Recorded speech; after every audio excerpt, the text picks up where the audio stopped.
generar o deportar electrones hacia una reacción en interés. Con base en este modelo, pues nos imaginamos qué era lo que estaba ocurriendo. Probablemente en el grano hay una modificación de los óxidos de ceria, pero en el caso del itria, pues es dentro del grano, ¿no? Que está modificando la conductividad. Y ahí, pues solamente estamos mostrando cuál es la diferencia entre una y otra, que puede ser la resistividad del grano o puede ser la resistividad entre los límites de grano. Recuerden también que se forma, como es un polvo compacto, pues va a tener porosidad este polvo y digamos, este vacío entre cada gramo, pues nos da el capacitor. Entonces puede modular de esa manera, ¿no? Para tratar de extraer información. ¿Y cuál es esa? Bueno, pues que el itria modifica el TiO2, que es un portador de carga, le da portadores de carga al dióxido de titanio, pero el hidrógeno se comporta de la misma manera que el dopado. Entonces, tiene portadores de carga que fueron dados durante la reducción con hidrógeno. Desafortunadamente, el TiO2 tratado con hidrógeno no es estable, a diferencia del TiO2 dopado con itria. Entonces, aquí ya tenemos una idea de qué es lo que está pasando con el material y si me puede servir o no para otras aplicaciones para generar centros catalíticos con diferente naturaleza de interacción. Entonces, es muy importante, ¿no? Ahí se estudió y nos damos cuenta que más o menos cumplen una similaridad. Bueno, pues el centro catalítico, una vez que ya hemos estudiado qué es lo que le pasa al material, estamos hablando solamente con ciencia de materiales. Ahora vamos con el centro catalítico. Aquí les muestro algunas imágenes de TEM y distribuciones de partícula. Por ahí algunos que ya estudian esto, pues no me dejarán mentir. Es una de las técnicas muy utilizadas, muy socorridas, aunque pues de las más caras, ¿verdad? Sabemos que si un material es muy activo, lo podemos caracterizar por microscopía electrónica de transmisión y podríamos tratar de extraer la información más importante como es el tamaño de partícula. Esto se puede contrastar con difracción de rayos X, se puede contrastar con UV-Vis, que podamos tratar de cuantificar cuál es el tamaño de partícula al paso de un haz de luz. De un lado les muestro platino modificado, es solamente el centro catalítico, y del otro, aquí voy a mostrarlo para que sea un poco más claro, el platino solo modificando el centro catalítico, o sea, hago aleaciones, y del otro lado, pues les muestro una micrografía en donde estoy cambiando el soporte. En este caso, pues tengo TiO2 con carbón, tengo TiO2 con itria con carbón y tengo TiO2 seria con carbón. Entonces, nos damos a la tarea de identificar, de acuerdo con la calidad que tenemos de las imágenes de TEM. Incluso podríamos llegar hasta alta resolución y tratar de identificar cuáles son los planos que me está presentando el material y que están sobre la imagen. Y ahí podríamos tratar de compaginar un poquito microscopía electrónica de transmisión con difracción de rayos X para ver cuál es la fase que tengo ahí. Sin embargo, también microscopía electrónica de transmisión es muy poderosa. En algunos casos se puede hacer análisis químico, identificar qué elementos tenemos. Aunque no me va a decir mucho de ello, sin embargo, si trato de hacer un análisis un poco más profundo con el patrón de difracción de electrones, podría tratar de identificar cuáles son esas fases que se forman justamente en donde estoy haciendo incidir el haz de luz de electrones sobre la muestra. Y vuelvo a contrastar con difracción de rayos X. Son técnicas complementarias, ¿no? Al igual que XPS, espectrofotometría de rayos X. Esto me permitiría también tener cuál es el estado de agregación de la superficie de los electrodos, de nuestros materiales, cuál es el estado de agregación de estas fases en la superficie del catalizador cuando yo ya lo trato de colocar. Este electrodo en contacto con una solución, pues ya tengo nociones, qué es lo que tengo aquí. Aquí creo que no se mostró, se me movió un poquito voy a tratar de salirme tantito. Pensé que se había generado.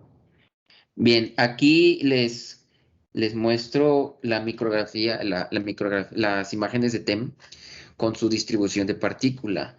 Y es lo que les estaba mencionando, tratamos de compaginar microscopía electrónica de transmisión o microscopía electrónica de barrido con difracción de rayos X. En el caso de estas imágenes que les estoy mostrando aquí, sí, ya las vimos ahí claramente. En el caso de estas imágenes que les muestro aquí, del lado derecho se hizo difracción de rayos X, pero se hizo el análisis de la función de Debye. ¿Qué quiere decir? Bueno, pues yo traté de simular las partículas, ¿verdad? Los clústeres a diferentes tamaños de partículas, desde 0 hasta 25 nanómetros, formando estos clústeres que tienen ahí en color azul. Uno es el paladio, el otro es el paladio, un selenuro de paladio, bueno, dos selenuros de paladio, uno que tiene paladio 4 selenio, su composición, y el otro es paladio 17, selenio 17, ¿verdad? Y del lado derecho, pues tenemos difracción de rayos X, en donde estamos haciendo la simulación de estas partículas. De esta manera yo extraigo la distribución poblacional de estas partículas y si ustedes observan, voy a tratar de ver si se quita. No, no se quita. Voy a tratar de colocar este un poquito por acá, lejos de la presentación, ¿sí? Aquí.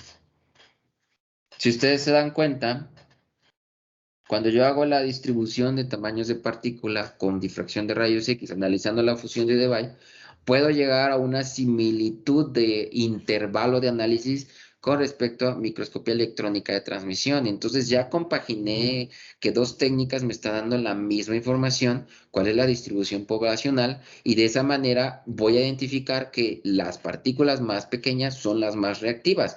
Sabemos que hay partículas grandes, pero si estas están en el orden de, por ejemplo, de arriba de 30 nanómetros, ya la partícula más grande es un poco más estable en comparación a las que tienen 10 nanómetros, ¿verdad?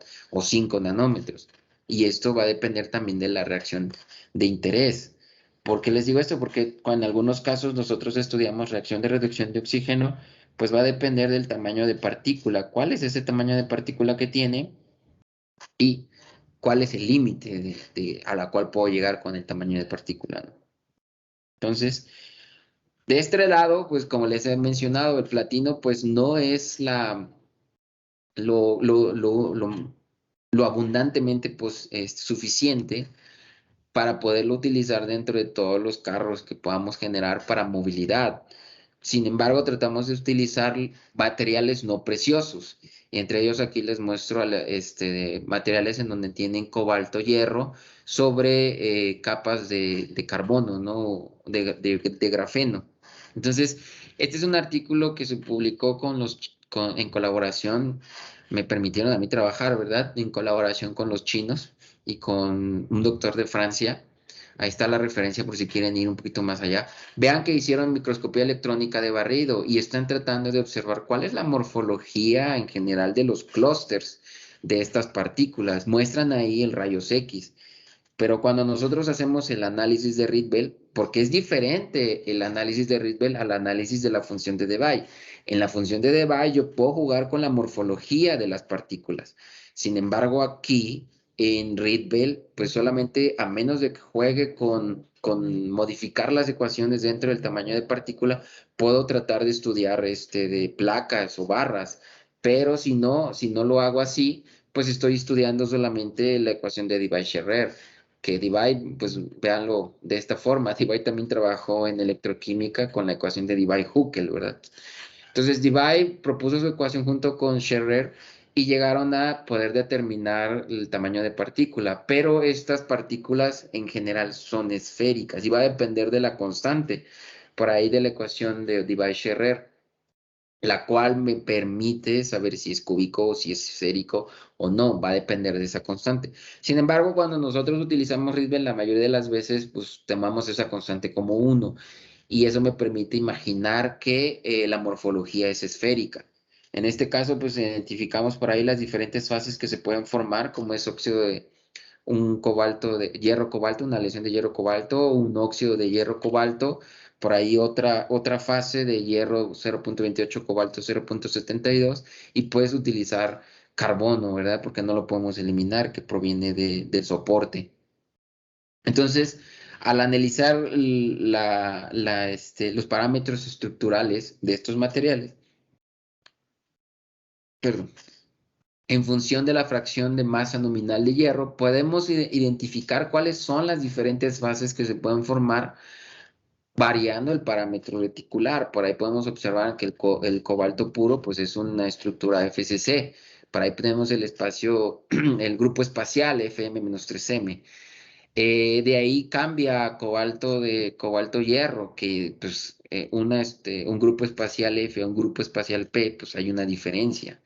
Y de ahí a su vez tenemos las diferentes fases que previamente les mencioné. Son distintas. Si ustedes observan, al menos el grupo espacial está cambiando.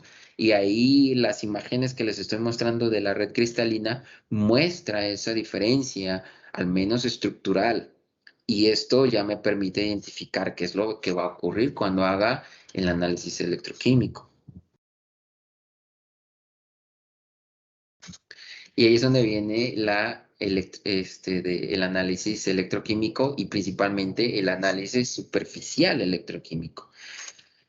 Si tienen alguna duda, igual me pueden interrumpir, no hay ningún problema.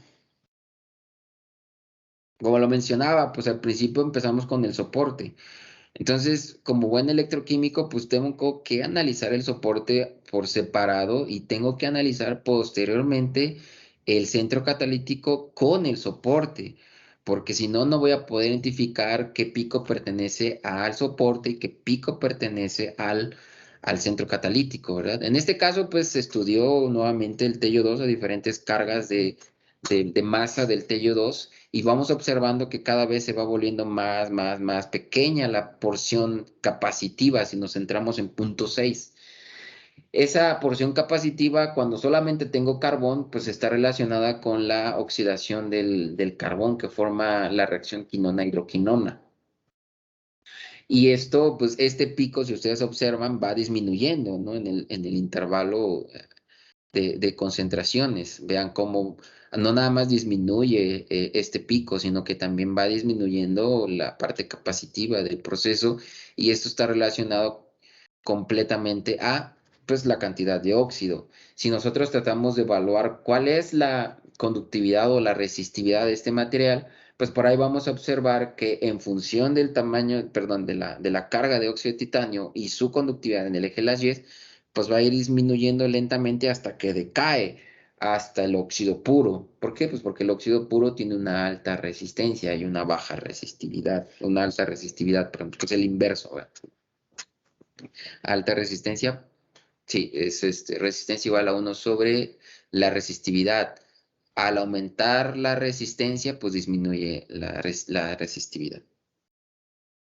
Sin embargo, cuando nosotros ya estudiamos los centros catalíticos dentro de estos materiales, pues vean, este de aquí pues está al orden todos están al orden bueno, tenemos una barra de 0.085 miliamperes por centímetro cuadrado. En el caso del carbono, pues es 1, ¿verdad? Multiplicamos por 1 esta densidad y nos va a dar esta proporción. Sin embargo, cuando tenemos el centro catalítico, vean que aumenta la intensidad de corriente. Y al aumentar la intensidad de corriente, pues todos los procesos asociados a la superficie son del centro catalítico, del carbón o del óxido con carbón. En ese intervalo no hay reactividad, solamente es capacitivo. Y en el caso del carbón puro, pues tenemos ahí una oxidación del carbón. Entonces me está diciendo que el carbono a esas condiciones de intervalo de potencial con voltametría cíclica, pues sí ocurre una oxidación. Y cuando yo estudio pues el centro catalítico como tal, pues me doy cuenta que hay, no, eso no es nada más de decir, hago la voltametría cíclica y ya lo obtuve. Por ahí, retrógradas y varios que han estudiado también. Por ahí también no me acuerdo cómo está. Hay un español también que han hecho clústeres con orientados del centro catalítico del platino, están altamente orientados y justamente ellos hacen la voltametría cíclica y al determinar que estos materiales tienen un plano de contacto con la solución, pues esa corriente y ese perfil corriente-voltaje pues es asociado a ese plano. Es por ello que hemos podido identificar cuáles son esos planos cuando tenemos un clúster de partículas, ¿verdad? Y aquí pues la contribución viene dada por los sitios en el plano 110 o en el plano 100. Por acá de este lado tenemos un defecto que no pudimos identificarlo en su momento porque no está caracterizado en la literatura tampoco. Sin embargo, cuando cambio el medio, que era lo que mencionaban por ahí, que si yo cambio el pH, observo un perfil, pero si cambio el pH de ácido me voy a alcalino, también el perfil electroquímico corriente-voltaje cambia. Y es claro, bueno, seguimos observando los sitios que están en contacto con la solución, ¿verdad? Pero por ahí observamos otro, que es el 111, que no se observa del lado del hidrógeno con mayor intensidad porque está siendo opacado justamente por quiénes, pues por estos sitios 1110 y el 100. El 11 sería flat en este intervalo, no contribuye a la corriente de manera significativa. Entonces ahí es donde ya jugando con un solo material ya caracterizado bien, podemos comparar diferentes materiales y aquí vuelvo a la misma mención del platino soportaba diferentes óxidos en compósito con carbón. Entonces en medio ácido, en medio alcalino, la mayoría se comporta muy similar, a diferencia del platino carbono, ¿verdad? El platino carbono es más esférico, entonces no muestra muchos planos como en el caso del platino soportado sobre el óxido. Aquí no les mostré la ruta de síntesis, porque sí sería más larga la plática, pero los platinos que fueron soportados sobre óxido de titanio, óxido de titanio modificado con ceria y con nitria, pues fueron fotoinducidos. Y esa es la versatilidad del soporte, que yo puedo entender el soporte y después buscarle una ruta de síntesis adecuada para que me modifique la interacción entre el centro catalítico y el soporte. Entonces, el platino que está sobre carbón puramente sintetizado de manera química, pues este se va a depositar en las hibridaciones sp3 del carbón, mientras que cuando lo hago fotoinducido, se deposita en la hibridación sp2 del carbón. Y si tengo un óxido en contacto con estas hibridaciones, pues la preferencia a depositarse sobre el óxido porque es más fotoactivo. El carbono es fotoactivo, pero el óxido es mejor. Entonces sí hay selectividad de depósito y eso me modifica la naturaleza de contacto. De igual manera, si yo cambio el pH, pues me va a cambiar el comportamiento. El platino sobre carbón, vean que pareciera que más bien estamos observando los planos, los mismos planos anteriormente, ¿verdad? Los de acá, el 110 y el 100 en medio alcalino, pero en medio ácido, ¿verdad? Se comporta diferente, son más esféricas. Si hacemos en medio ácido de partículas esféricas, pues y vemos el perfil corriente contra voltaje en medio ácido, pues me va a revelar su morfología. Sin embargo, en medio alcalino me va a reflejar cuáles son los planos que están en contacto con la solución. Y esto, pues en contraste con el platino soportado sobre óxido, pues no es el mismo a la hibridación que tiene contacto, la interacción entre el platino con la hibridación sp3. Entonces hay una evidencia de las diferentes caras de la estructura cristalina del material. Entonces, probando centros catalíticos, también puedo identificar estas interacciones. Vean ahí que cuando yo lo soporto en carbono, que es sp3, la hibridación de contacto, con respecto al sp2, al menos el sp2, vean cómo hay una modificación en la posición energética. Esta se desplaza a la izquierda y al tener menos sobretensión, pues eso es benéfico, como ya lo había mencionado el doctor Jorge. En algunos casos se trata de disminuir esa brecha energética para poder hacer un poco más eficientes los procesos. Sin embargo, aquí me está sirviendo para identificar en dónde está posicionado mi centro catalítico, al menos en medio ácido. A diferencia, por ejemplo, de que cuando yo tengo el platino soportado sobre óxido puramente, vean que prevalece en una zona Y cuando tengo el tello 2 con carbono, pues sigue apareciendo un piquillo por ahí. Y este pico está relacionado con la hibridación sp3, la interacción del platino con el sp3.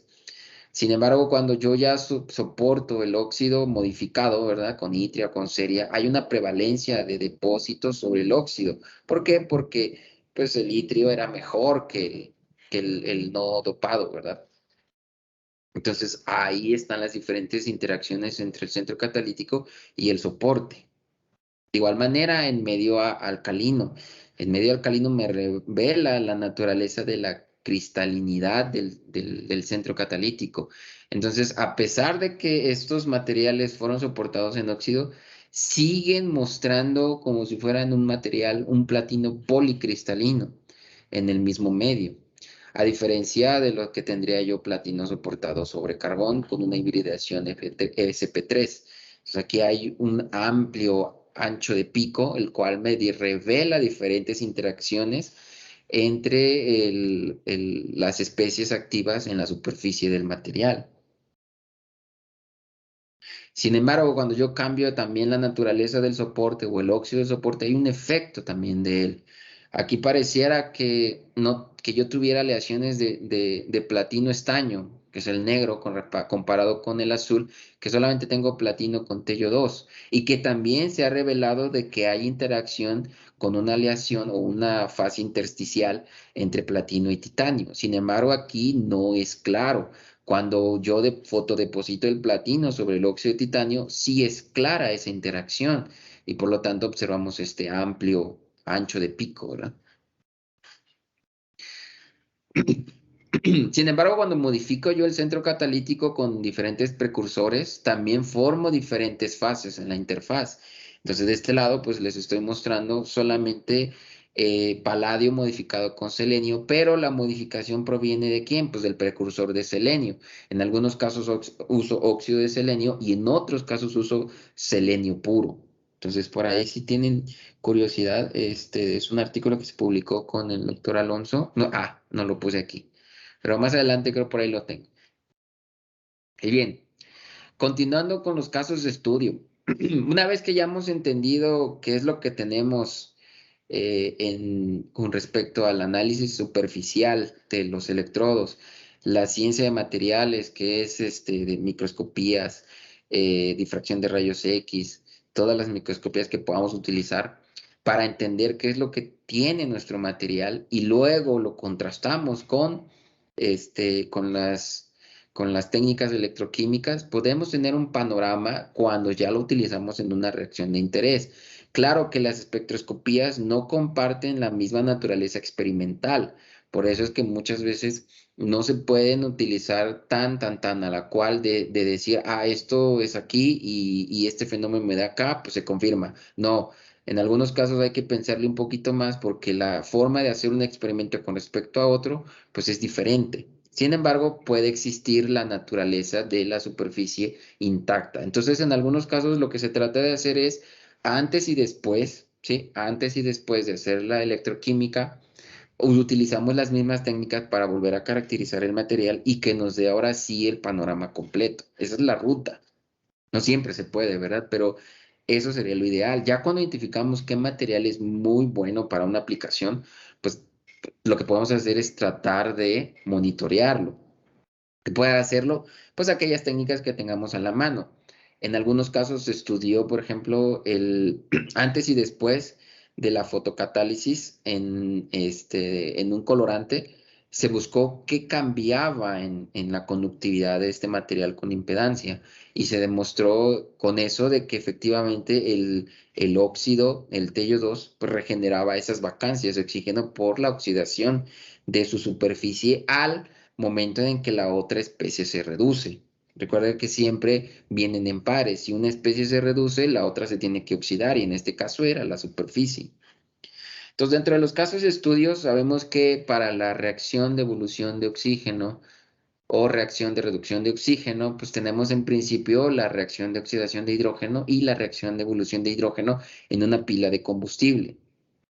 Por ahí también viene la cinética de la reacción de reducción de oxígeno y la reacción de evolución de hidrógeno, que sería en el sentido contrario a la reacción de reducción de oxígeno. Ahí les muestro un esquema.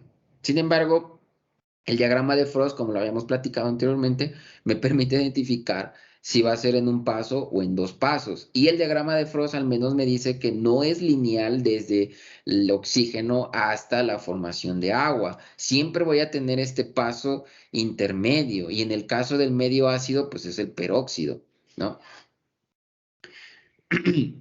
Y bueno, utilizando las técnicas convencionales como por ejemplo voltametría cíclica o lineal, puedo generar estos perfiles.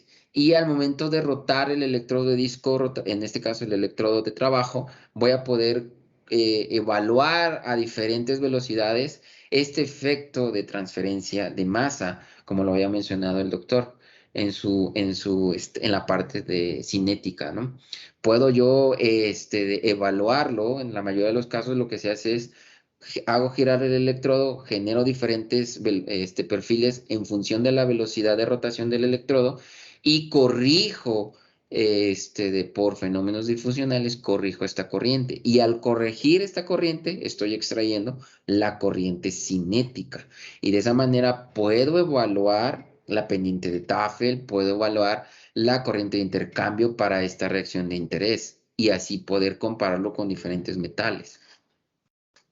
Como les mencionaba en un principio, pues tenemos que tener caracterizado cuál es el tamaño de partícula.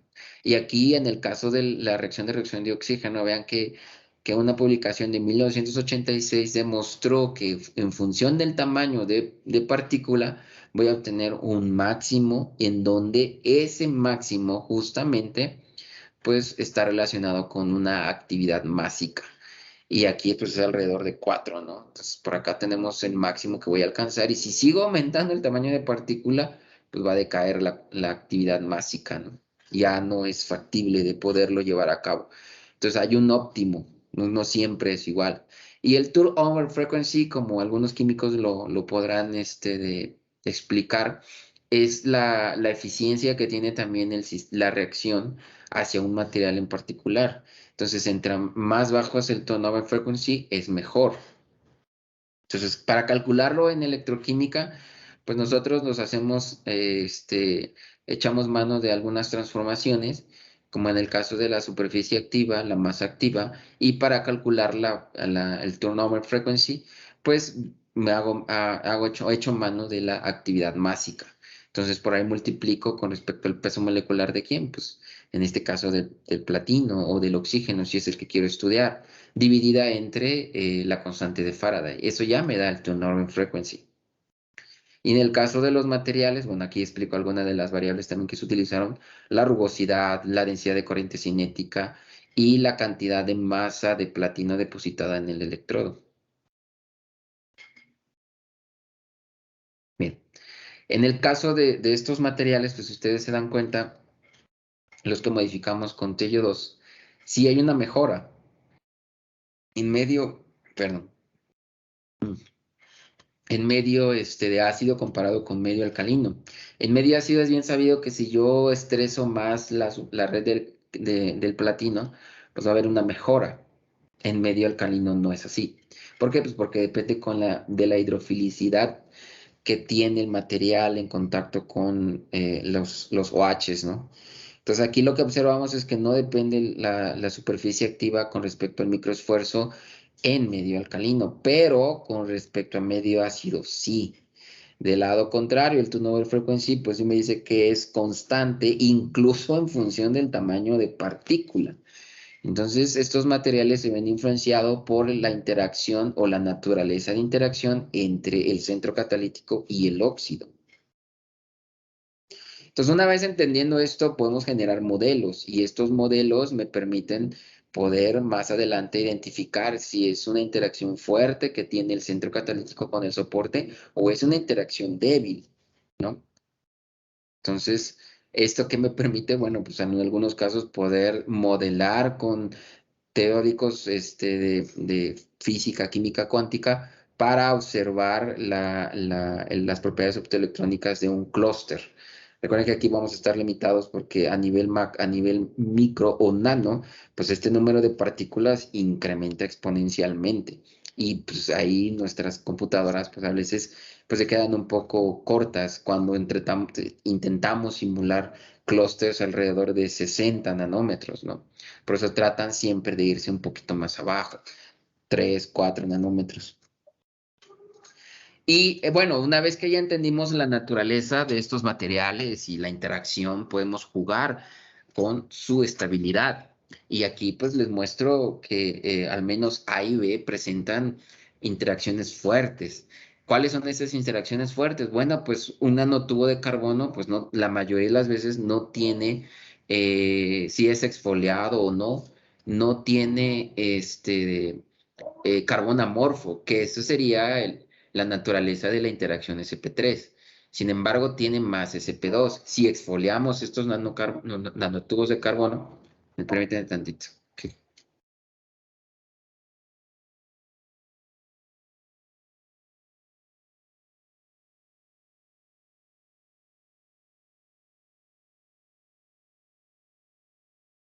Bueno, ya pasó la de los fierros, ¿no? Entonces, les decía yo, los nanotubos de carbono pues cuando ya han sido exfoliados o hemos retirado esta cantidad de carbono amorfo, pues tiene hibridación sp2. Entonces, esta interacción con el platino y la hibridación sp2 es una interacción fuerte. Y ahí, en la imagen, pues podemos observar que el platino exfoliado con hibridación sp2, pues alcanza para la evolución de hidrógeno alcanza una mayor estabilidad. Sin embargo, con respecto al oxígeno, también vean cómo cuando evaluamos con respecto a la reacción de evolución de hidrógeno, reacción de oxidación de hidrógeno, observamos que su superficie decae de un 100 a un 80%. Sin embargo, del lado del oxígeno, pues obtenemos un 63% aproximado en comparación con el platino fotodepositado en la hibridación sp2, o sea, la misma naturaleza de interacción. Observan que ahí, pues, el platino sobre carbono amorfo que tiene hibridación sp2, pues decae hasta un 38%, un 39% aproximado, o sea, es el doble en los exfoliados, ¿no? Y en el caso de los que modificamos el centro catalítico, pues observando que la partícula pues es más estable cuando tenemos digamos, una partícula en donde tenemos tres elementos, ¿no? Que forman tres aleaciones. Cuando hacemos el análisis por DFT, se pueden dar cuenta que la partícula en sí va a generar una morfología típica o un clúster típico, ¿no?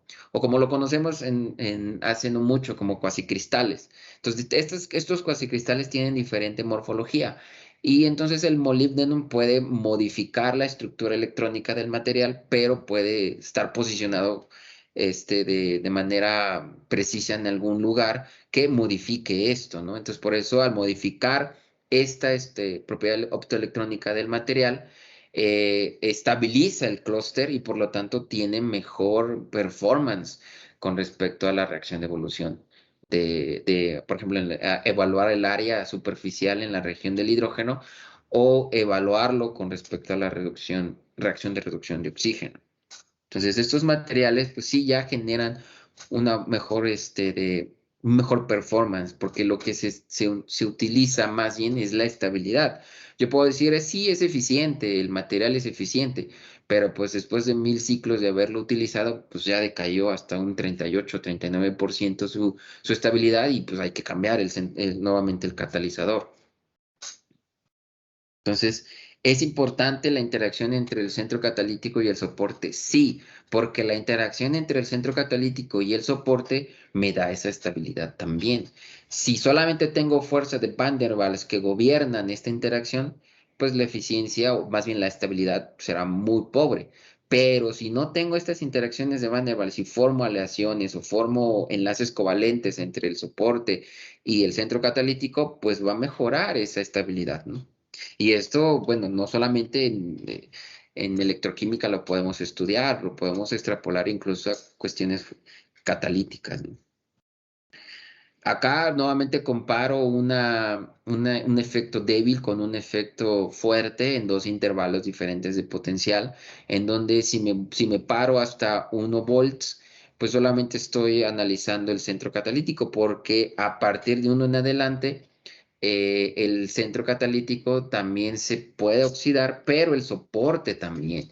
Y el soporte en ese intervalo, pues minimizo su oxidación, ¿no?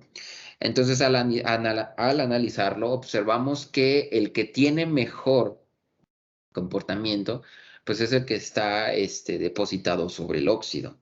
Entonces, aquí es donde nosotros nuevamente identificamos que si el efecto entre el centro catalítico y el soporte mejora la estabilidad del material. Ahora, aquí solamente estoy jugando con la interacción metal-soporte. Puedo generar aleaciones que mejoren el centro catalítico y a su vez tratar de acoplar este centro catalítico con una interacción fuerte al soporte para mejorar su estabilidad.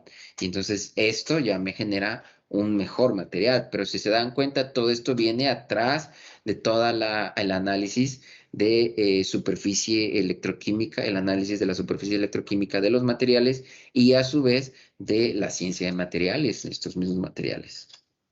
¿Qué hay de los materiales no preciosos? Bueno, pues también se estudian porque pues efectivamente, como lo mencioné, el platino no es abundante. Entonces aquí nosotros, en colaboración con los chinos, ellos realizaron el performance de este material de óxido de cobalto en compósito con el óxido de ceria y el óxido de grafeno reducido y observan que este es el mejor. ¿Pero por qué es mejor?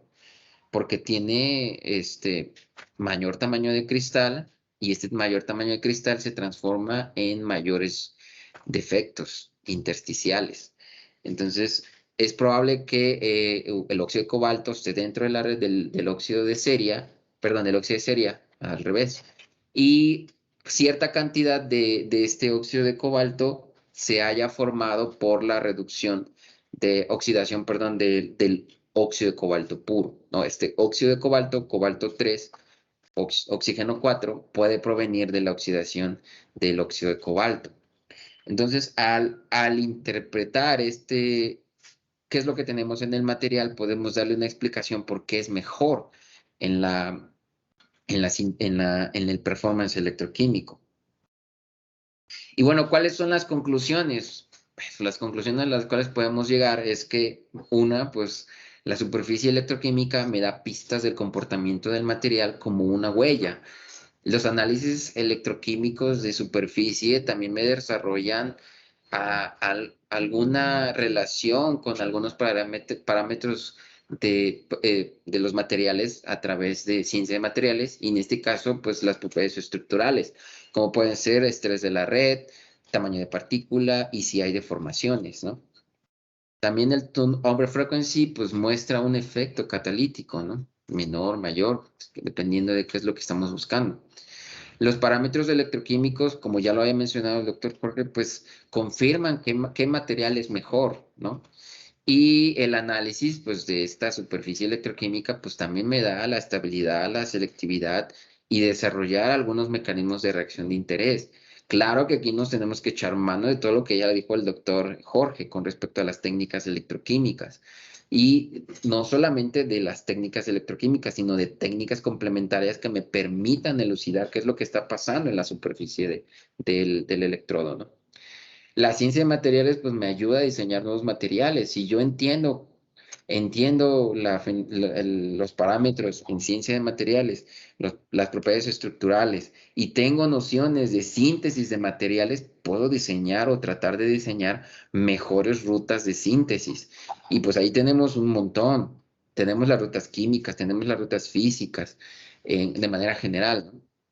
En donde jugando con estas dos podemos mejorar algunas y tratar de darle un carácter al material que estamos buscando. Y el efecto catalítico, estabilidad, selectividad del material, pues puede ser confirmada por esto, ¿no? Por la ciencia de materiales y la ciencia electroquímica. Algunos colaboradores, claro, aquí me falta mencionar al doctor Jorge, pero sí, el doctor Jorge hemos estado colaborando por ahí. De los colaboradores me refiero a algunos artículos que hemos publicado que mencioné aquí en el trabajo, ¿sí? Y bueno, nada más mencionarles dónde está el CIEMAT, porque a lo mejor en un principio pues sí dijeron, ah, pues sí, el CIEMAT es muy bonito y no sé dónde está, ¿verdad? Pero nos encontramos al norte de la Ciudad de México, ahí cerca, en la zona de Zacatenco, cerca del CIMBESTAP también. Tenemos programas de posgrado, igual Jorge creo que está ahí en el CMPL, también tienen programas de posgrado con respecto a energía. Y entonces también pudieran algunos alumnos que estén interesados en hacer sus estudios de posgrado o colaboraciones con los profesores que quieran colaborar con nosotros, ¿verdad? Y puedan, podamos formar esta colaboración. Entre más gente hacemos más, ¿verdad? Lo que dicen. Es la localidad, ahí está el edificio, es un solo edificio, es un centro joven que está creciendo, apenas cumplió 36 años. Este año probablemente cumpla 37, ¿verdad? Y bueno, pues por mi parte les doy las gracias. Por ahí les dejo un código QR por si quieren tener mi contacto, mi correo y pues si quieren mandarme un mensajito, pues también. Y por mi parte, pues es todo. Si tienen alguna duda, pues se los agradezco. Y bueno, les dejo un cartón. Le pregunta uno a otro, ¿no? El que está levantando ahí ¿qué es la oxidación? Y el otro le dice, no lo sé, mi ciencia está un poco oxidada. Y bueno, sería todo. No sé si por ahí está la doctora Cecilia, doctor Jorge. Adelante, Carlos. Sí, claro, doctor Luis, aquí ando. Adelante, Carlos. Ay, perdón. Doc, yo nada más tengo una pregunta sobre si pueden existir o llegar a haber otro tipo de soportes, o sea, aparte del que comentó, porque comentó que eran como soportados en carbón. Si pueden llegar a haber algunas variantes de soportes y en todo caso, cuáles podrían llegar a funcionar y pues eso. Bueno, con el término de respecto a si pueden funcionar o no, pues va a depender de las condiciones a las cuales trabajes. Se ha demostrado, por ejemplo, que el diamante dopado con boro puede funcionar como soporte y es más estable. También los óxidos se pueden utilizar como soportes. Sin embargo, aquí el tema es la conductividad. También los hidruros de carbono se han utilizado como soportes. El óxido de grafeno, el grafeno o el óxido de grafeno reducido también se han utilizado como soportes. Los nanotubos de carbono. Sino más bien es qué aplicación estás buscándole que sea estable en ese medio. Es la pregunta que deberíamos de hacernos normalmente. Mi soporte que estoy utilizando es estable en estas condiciones de trabajo o no. Si no es estable, entonces, ¿qué tengo que hacer? Porque si la característica primordial que tiene el soporte es que sea altamente conductor electrónico y no lo es, pues entonces es estable, pero no es conductor. Entonces tengo que ver la forma de modificar su estructura para que al menos sea más conductor. El ejemplo claro es utilizar un conductor como es el carbono, altamente conductor, y un óxido que no es altamente conductor. Cuando forman este compósito, pues hay una variación dependiendo de la cantidad del óxido, la conductividad se va a ver beneficiada o no. Y ahí es donde puedes jugar con eso. Entonces sí es importante que cuando estás estudiando estos centros catalíticos, y modificas el soporte, pues también estudia el soporte, ¿no? Que va a depender de la aplicación que le quieras dar. Ahora, te puedes echar mano del diagrama de Purvé. Ahí puedes decir si es estable o no. Y en principio podrías utilizarlo como herramienta para acercarte y si en dado caso no es estable, pues entonces tratar de modificarlo. Espero que eso responda a tu pregunta. Sí, Doc, bueno, ahora con eso me surgió como otra duda. En todo caso, pues al momento de utilizar carbón como soporte, no sé si usted ha visto si hay alguna variante en el tipo de carbón que se utilice, porque ya ve que utilizan el óxido de grafeno reducido, utilizan el Vulcan, utilizan otros tipos. Entonces, no sé si puede llegar a haber alguna variante en pues digamos que una conductividad o buena eficiencia que pueda llegar a tener el electrodo. Sí, mira, en el caso de los carbonos, cuando es amorfo, pues sí es muy conductor, pero no es bueno para la corrosión, se corroe muy rápido. No tiene esta ventaja como el caso del grafeno o incluso los nanotubos, que los nanotubos son resistentes a la corrosión, Sin embargo, aquí la principal característica es que la mayoría de los nanotubos pues tienen hibridación SP2. ¿Y cómo anclo yo el centro catalítico al SP2? Ahí es donde es el tema. Por eso te decía, sí importa la aplicación, importa la naturaleza, y hacer este estudio previo te va a dar la idea de qué es lo que tienes que hacer para modificar tu ruta de síntesis. Entonces, sí hay cambios con respecto al carbono amorfo, con respecto al carbono en un nanotubo, hay diferencias. Uno es más resistente a la corrosión comparado con otro. Gracias, Doc. Ujú. Si alguien más tiene alguna pregunta.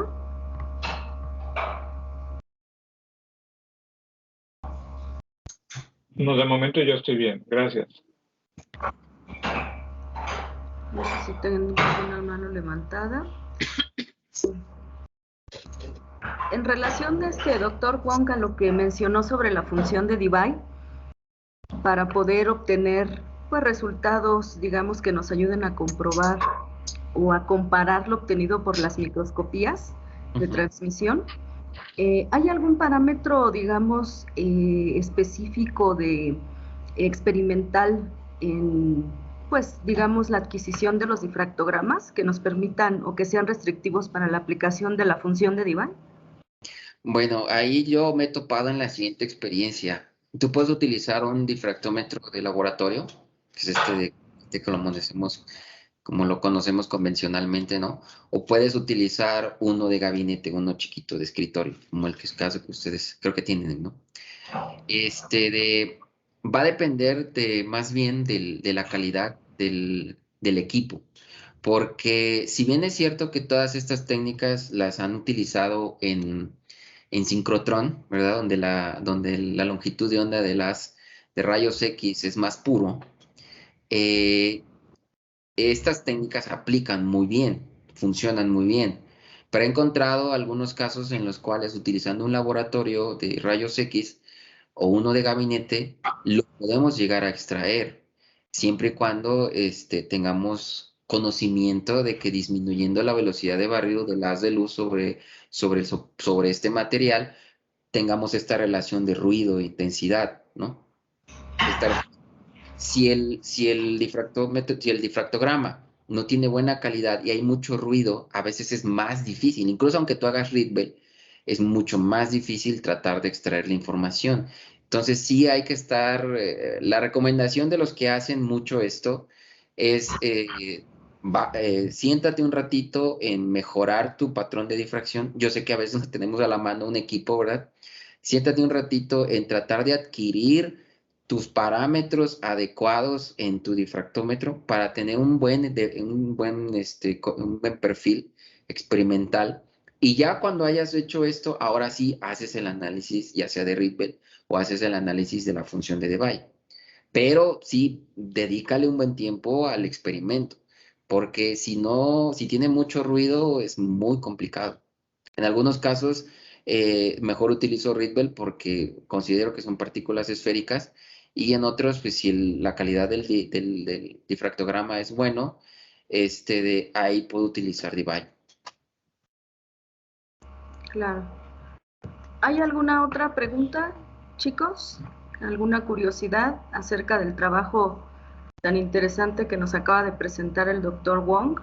Sobre todo porque es un trabajo muy completo, ¿no? Empatar esta parte de el estudio de la ciencia de materiales ya con una aplicación electroquímica, incluso también aquí se ve cómo la electroquímica nos ayuda a caracterizar al material, ¿no? Entonces es una parte bastante, que empata bastante bien, ¿no?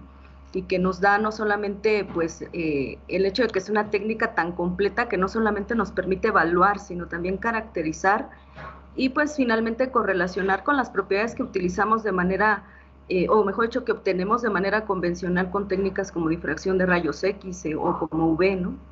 Entonces, en ese sentido, pues me parece que es bastante completo el estudio, ¿no? Y la otra parte que se me hace muy, muy interesante es la parte del modelado, ¿no? Ya en algún momento lo platicábamos, doctor Luis. Sí.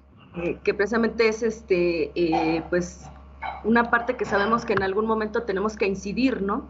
dada a veces las dificultades en explorar tantas variables, ¿no?, que tenemos de manera experimental, y así como que poder complementarlo con lo que sí podemos hacer a nivel laboratorio, ¿no? Sí, Entonces, siempre las modelaciones nos dan un poquito de más pistas de tratar de entender, porque estás buscando un modelo. Y si entiendes el modelo, lo relacionas con la parte experimental y no se ajusta, probablemente hay algo que no estás considerando. Pero si se ajusta a los parámetros experimentales o a los resultados experimentales más bien, podrías dar una explicación. claro. Bien. Pues si no hay algún otro comentario, pues les agradecemos mucho su presencia, la presencia del día de hoy, la participación de los doctores Luis Estudillo y el doctor Jorge Vázquez.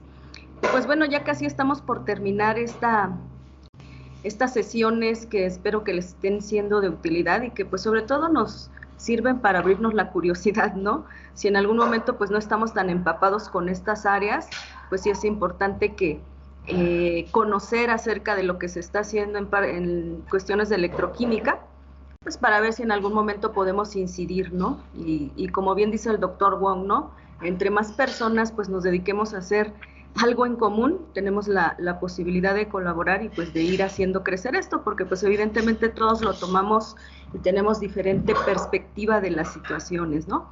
Y podemos siempre colaborar en algo, eso es algo bastante interesante, ¿no? Por ahí tiene Sí. la maestra Blanca levantada Sí. la mano. Sí, maestra Blanca, adelante. Hola.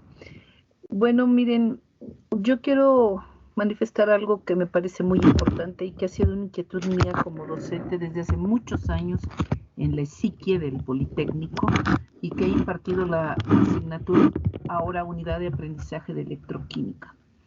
El interés, el gusto, la pasión y el conocer electroquímica se da en ese nivel de educación. Eso lo he comprobado. Lo he compartido con los dos doctores que están ahorita aquí dando el curso. Y creo que en ese momento es donde se les inculca a los chicos el conocimiento de electroquímica.